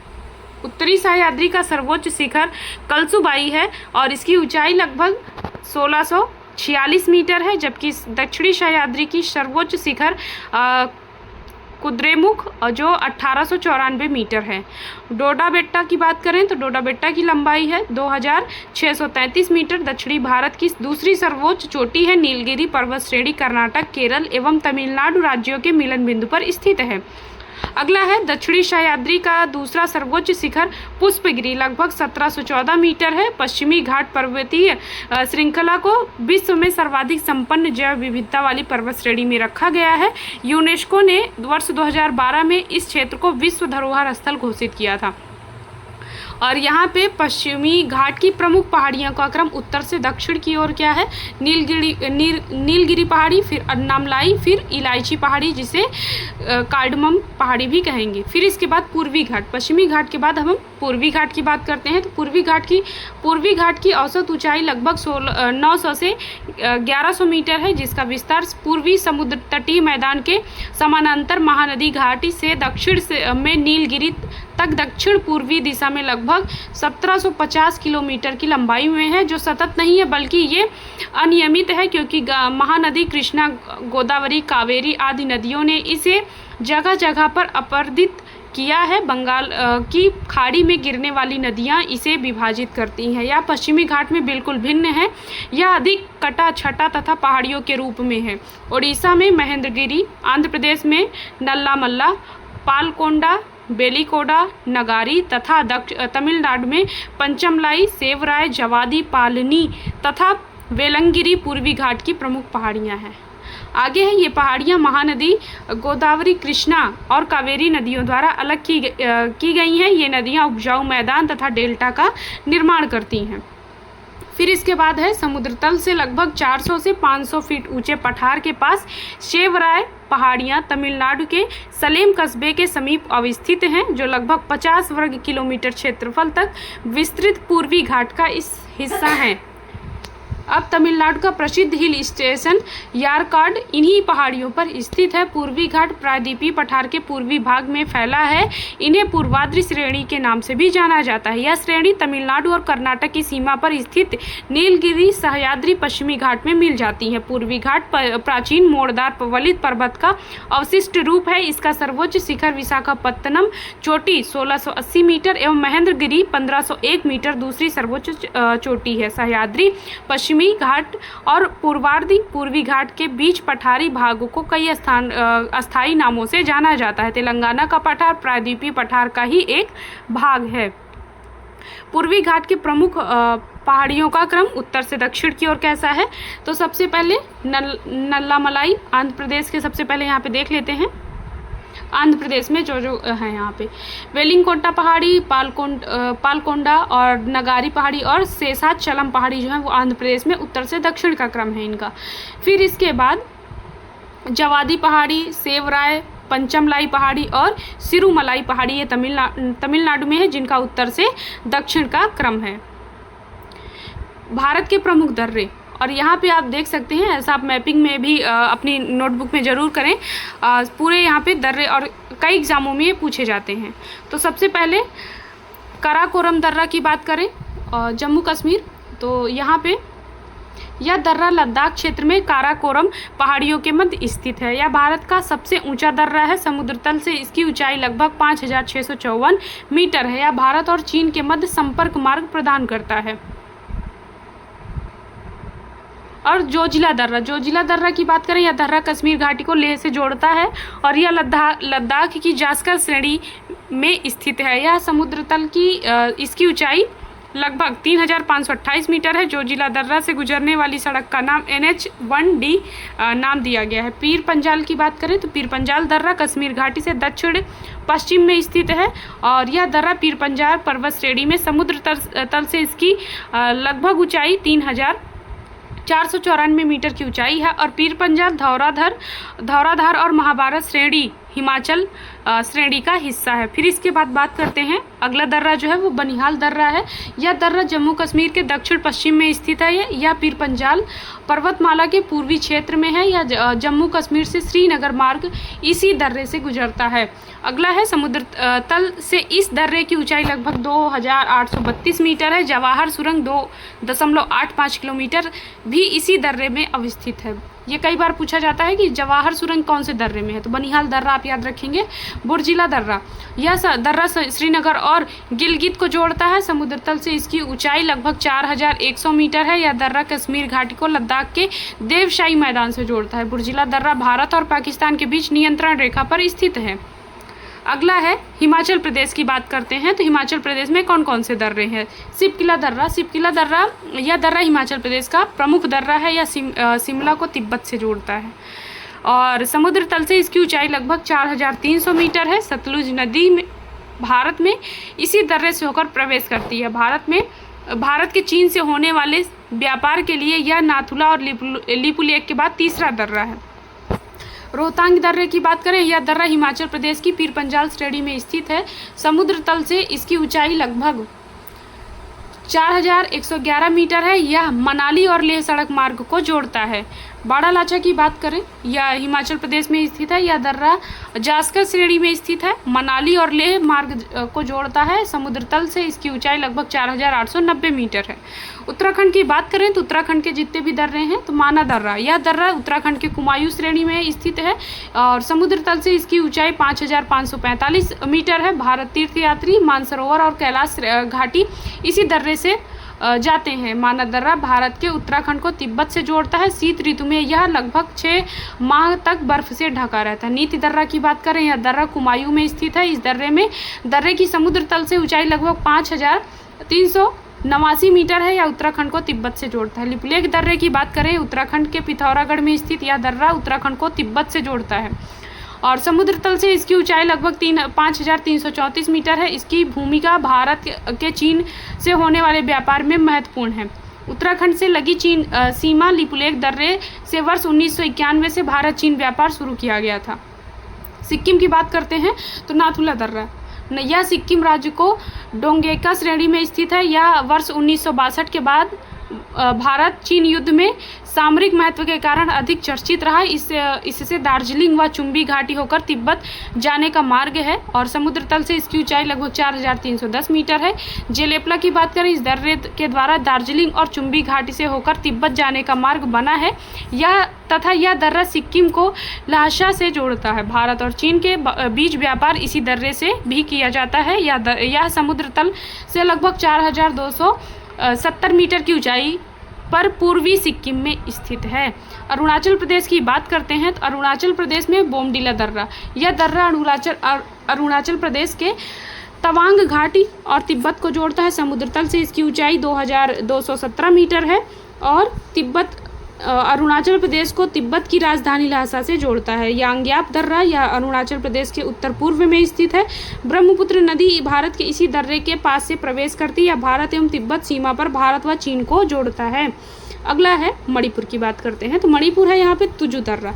यह दर्रा मणिपुर के दक्षिण पूर्व में स्थित है। इस दर्रे से इम्फाल से म्यांमार जाने का मार्ग है। केरल की बात करें तो पालघाट दर्रा, यह दर्रा दक्षिण भारत के मध्य केरल राज्य में स्थित है। यह दर्रा केरल को तमिलनाडु तथा कर्नाटक से जोड़ता है तथा दर्रा अन्नामलाई व नीलगिरी पहाड़ियों के बीच स्थित है। अगला है यहाँ पे इस पॉइंट में पालघाट दर्रे की बात करें तो दक्षिण भारत की जलवायु को प्रभावित करने में यह दर्रा विशेष भूमिका रखता है। महाराष्ट्र की बात करते हैं तो कौन कौन से यहाँ पे दर्रे हैं। सबसे पहले थालघाट, पालघाट केरल के लिए तो थालघाट यहाँ पे हो जाएगा महाराष्ट्र के लिए। पश्चिमी घाट में स्थित है। यह दर्रा मुंबई से नासिक को जोड़ता है। भोर घाट दर्रा, यह पश्चिमी घाट में महाराष्ट्र में लोनावाला में स्थित है। यह दर्रा मुंबई को पुणे से जोड़ता है। अगला है भारत के द्वीप समूह। भारत के द्वीप समूह को मुख्यतः दो भागों में बांटा जा सकता है। पहला, बंगाल की खाड़ी में स्थित अंडमान और निकोबार द्वीप समूह तथा अरब सागर में स्थित लक्षद्वीप समूह तथा दूसरे अन्य द्वीप समूह जो निम्न हैं। सबसे पहले यहाँ पे द्वीप समूह की बात करें तो द्वीप स्थल खंड के ऐसे भाग होते हैं जिन्हें चारों ओर जल का विस्तार पाया जाता है। यह महासागर, सागर, झील तथा नदी आदि में कहीं भी पाया जा सकता है। ये द्वीप समुद्र के जलमग्न पर्वतों के भाग हैं। प्रमुख द्वीप तथा द्वीप समूह, कौन कौन से द्वीप हैं और द्वीप समूह कौन कौन से हैं। तो द्वीप जो हैं वो अंडमान और एवं निकोबार, फिर उसके बाद दूसरा है लक्षद्वीप और अन्य द्वीप जो है श्रीहरिकोटा, पंबन द्वीप, न्यू मूर द्वीप, अब्दुल कलाम द्वीप जो पहले व्हीलर द्वीप था, माजुली द्वीप। आगे यहाँ पे बात करते हैं तो बंगाल की खाड़ी में स्थित द्वीप समूह, ठीक है। तो यहाँ पे है बंगाल की खाड़ी के द्वीप समूह में लगभग 572 द्वीप हैं। इनमें से 36 द्वीपों पर आबादी पाई जाती है। यह द्वीप समूह 6 डिग्री 45 मिनट से 14 डिग्री उत्तरी अक्षांश और 92 डिग्री से 94 डिग्री पूर्वी देशांतर के मध्य स्थित है। और यहाँ पे रीची द्वीप समूह और लबरिंथ द्वीप यहाँ के दो प्रमुख द्वीप समूह हैं। बंगाल की खाड़ी में उत्तर से दक्षिण की तरफ फैले द्वीपों की श्रृंखला अंडमान एवं निकोबार द्वीप समूह के नाम से जानी जाती है। इस द्वीप समूह को 10 डिग्री चैनल दो भागों, उत्तर में अंडमान द्वीप समूह एवं दक्षिण में निकोबार द्वीप समूह में बांटता है। यह माना जाता है कि यह द्वीप समूह निमज्जित डूबे हुए पर्वत श्रेणियों के शिखर हैं। इन द्वीप समूहों में पाए जाने वाले पादप एवं जंतुओं बहुत ही अधिक विविधता पाई जाती है। ये द्वीप विषुवत वृत्त के समीप स्थित है। यहाँ की जलवायु विषुवतीय है। यह घने जंगलों से आच्छादित है। अंडमान निम्नलिखित द्वीपों का समूह है। उत्तरी अंडमान और इसके बाद है मध्य, दक्षिणी और लिटिल अंडमान, ये अंडमान के निम्नलिखित द्वीप समूह हैं। फिर इसके बाद इस द्वीप समूह की प्रमुख पर्वत चोटियों में सैंडल पीक चोटी जो कि उत्तरी अंडमान लगभग 738 मीटर है और माउंट डिओवाली मध्य अंडमान में है 515 मीटर, माउंट कोयोब दक्षिणी अंडमान में है 460 मीटर, माउंट थ्रिलर जो ग्रेट निकोबार में 642 मीटर शामिल है। अंडमान एवं निकोबार की राजधानी पोर्ट ब्लेयर वर्तमान नाम श्री विजयपुरम अंडमान द्वीप समूह में स्थित है। यहीं पर प्रसिद्ध सेल्युलर जेल स्थित है। कोको स्टेट अंडमान उत्तरी अंडमान के उत्तर में स्थित है, जो अंडमान को म्यांमार के कोको द्वीप समूह से अलग करती है। इसके बाद बात करते हैं दक्षिणी अंडमान। दक्षिणी अंडमान एवं लिटिल अंडमान के बीच डंकन पास पाया जाता है। मध्य अंडमान के पूर्व में बैरन द्वीप स्थित है, जो भारत का एकमात्र सक्रिय ज्वालामुखी है, जबकि उत्तरी अंडमान के पूर्व में स्थित नारकोंडम एक सुसुप्त ज्वालामुखी द्वीप है। 6 डिग्री चैनल ग्रेट निकोबार को सुमात्रा से विभाजित करता है। ग्रेट निकोबार द्वीप इंडोनेशिया के सुमात्रा द्वीप के सबसे निकट अवस्थित भारतीय क्षेत्र है। भारत का दक्षिणतम बिंदु इंदिरा पॉइंट, जो ग्रेट निकोबार के दक्षिण में स्थित है, वर्ष 2004 में सुनामी के कारण यह जल में डूब गया है। इंदिरा पॉइंट का अन्य नाम पिग्मेलियन पॉइंट है और अंडमान एवं निकोबार द्वीप समूह की सर्वोच्च चोटी सैंडल पीक है, और जो उत्तरी अंडमान में स्थित है, तथा माउंट लूथुलियर अंडमान एवं निकोबार की दूसरी सबसे ऊंची पर्वत चोटी है, जो ग्रेट निकोबार में स्थित है। यहाँ सेंटिनलीज तथा जारवा साम्पेन आदि प्रमुख जनजाति निवास करती है। 16वीं लोकसभा चुनाव में पहली बार साम्पेन जनजाति ने मतदान किया। वर्ष 2018 में प्रमुख द्वीपों के बदले गए नाम: राजद्वीप नेताजी सुभाष चंद्र बोस, नील द्वीप शहीद द्वीप और हैवलॉक द्वीप को स्वराज द्वीप। अरब सागर में स्थित द्वीप कौन कौन से हैं? तो अरब सागर में के द्वीपों में लक्षद्वीप और मिनिकॉय द्वीप समूह शामिल हैं। पूरा द्वीप समूह प्रवाल निक्षेप से बना है। तो यहाँ पे आप देख सकते हैं, यहाँ पे आइसलैंड, और फिर इसके बाद यहाँ पे है केरल के मालाबार तट के पास अरब सागर में स्थित लक्षद्वीप समूह प्रवाल निक्षेप द्वीप है। पहले इस द्वीप को लकाद्वीप और मिनिकॉय एवं अमीनी द्वीप के नाम से जाना जाता था। 1973 में इसका नाम लक्षद्वीप रखा गया। यह द्वीप 8 डिग्री से 12 डिग्री उत्तरी अक्षांश और 71 डिग्री से 74 पूर्वी देशांतर के मध्य 31 वर्ग किलोमीटर के छोटे से क्षेत्र में फैला है। ये केरल तट के पश्चिम में 280 किलोमीटर से 480 किलोमीटर दूर स्थित है। लक्षद्वीप अरब सागर में प्रवाल भित्तियों द्वारा निर्मित एक द्वीप समूह है। यहाँ द्वीपों की कुल संख्या 36 है। करावती लक्षद्वीप की राजधानी है, जो 9 डिग्री चैनल के उत्तर में स्थित है। कवारती द्वीप लक्षद्वीप का प्रशासनिक मुख्यालय है, और यह मिनिकॉय द्वीप से 9 डिग्री चैनल द्वारा अलग होता है, तथा मिनिकॉय 8 डिग्री चैनल द्वारा मालदीव से अलग होता है। लक्षद्वीप के उत्तरी द्वीप में समूह को अमीनी द्वीप और दक्षिणी द्वीप समूह को मिनिकॉय कहते हैं। लक्षद्वीप समूह 11 डिग्री चैनल द्वारा 2 भागों में विभाजित होता है, उत्तर में अमीनी द्वीप और दक्षिण में कन्नानोर द्वीप। अगाती लक्षद्वीप समूह, यहाँ पे बात करते हैं अगाती लक्षद्वीप समूह का एक मात्र द्वीप जहां हवाई अड्डा है, पिटली द्वीप का, जहां मनुष्य निवास नहीं करता है। यहां एक पक्षी अभ्यारण्य है। लक्षद्वीप समूह सभी द्वीपों पर मलयालम भाषा बोली जाती है। मिनिकॉय द्वीप एकमात्र अपवाद है जहां महल भाषा बोली जाती है। महल देवेही लिपि में लिखी जाती है, जो मूलतः मालदीव की भाषा है। अन्य प्रमुख द्वीप श्रीहरिकोटा या आंध्र प्रदेश के तट पर अवस्थित द्वीप है। इस द्वीप पर भारत का एकमात्र उपग्रह प्रक्षेपण केंद्र सतीश धवन अंतरिक्ष केंद्र स्थित है। यह द्वीप पुलिकट झील को बंगाल की खाड़ी से अलग करता है। पुलिकट झील आंध्र प्रदेश एवं तमिलनाडु राज्य की सीमाओं पर स्थित है। पंबन द्वीप की बात करें, पंबन द्वीप पर ही रामेश्वरम स्थित है। यह आदम ब्रिज अथवा राम सेतु का ही भाग है, तथा भारत एवं श्रीलंका के बीच स्थित है। यह मन्नार की खाड़ी में अवस्थित है। न्यू मूर द्वीप की बात करें तो यह बंगाल की खाड़ी में भारत एवं बांग्लादेश की सीमा पर अवस्थित है, जिसके कारण इस पर अधिकार को लेकर दोनों देशों के बीच विवाद चलते इसे दोनों देशों के बीच बांट दिया गया है। अब्दुल कलाम द्वीप, जिसका पहले नाम था व्हीलर द्वीप, यह उड़ीसा सागर के तट से परे और राजधानी भुवनेश्वर से लगभग 150 किलोमीटर स्थित एक द्वीप है। इसका पुराना नाम व्हीलर द्वीप है। इसका प्रयोग भारत अपने प्रक्षेपास्त्र कार्यक्रम के परीक्षण केंद्र के रूप में करता है।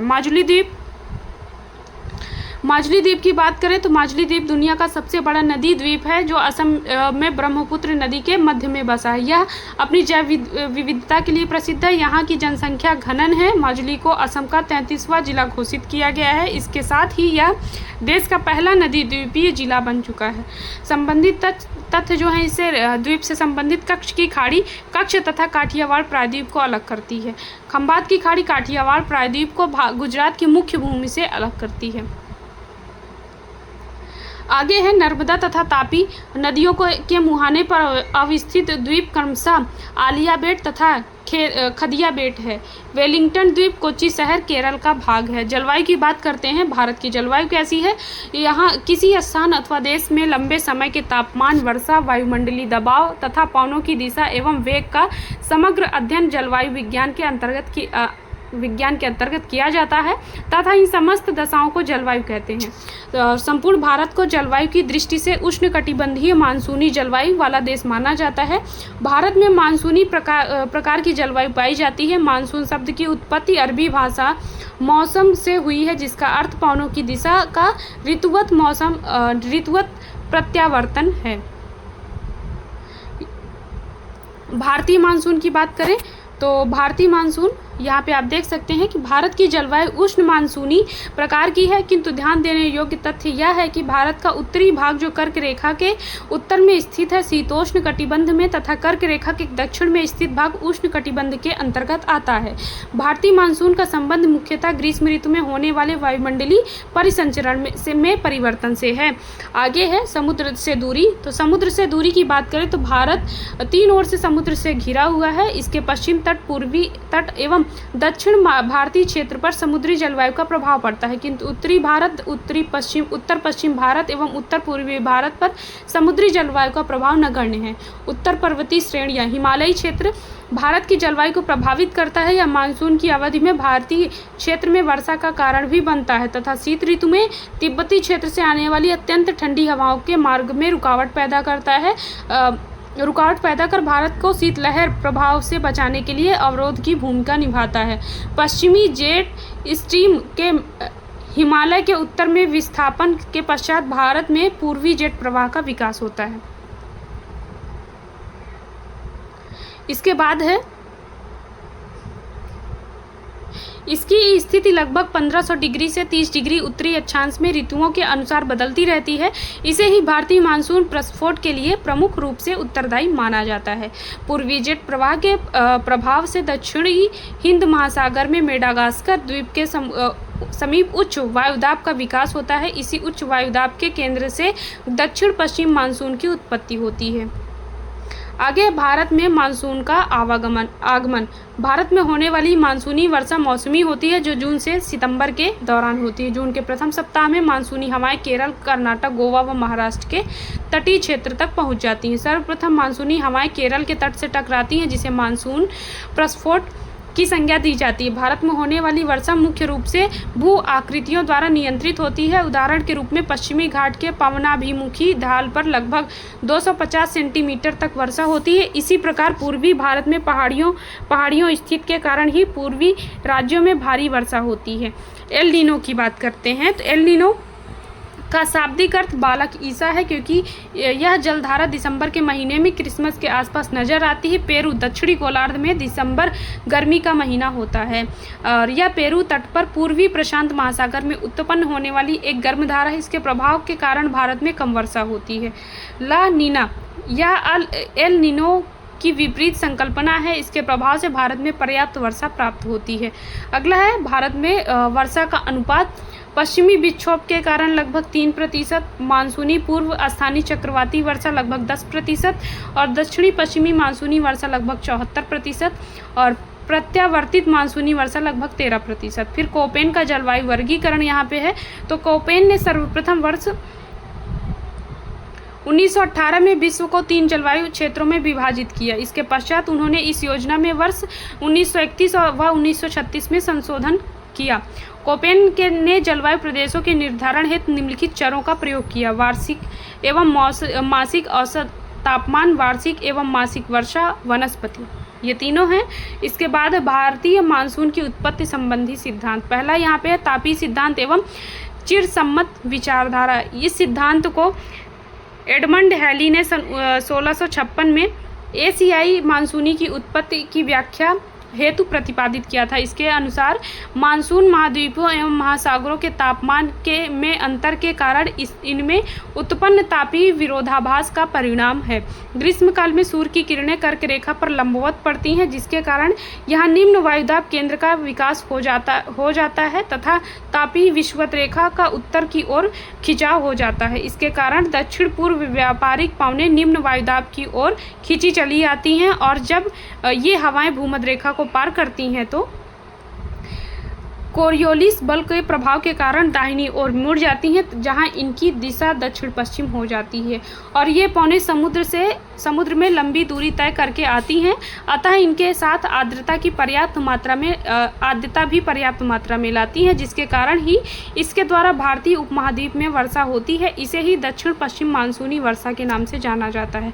अगली यहाँ पे संकल्पना है गतिक संकल्पना या विषुवतीय पछुआ पवन।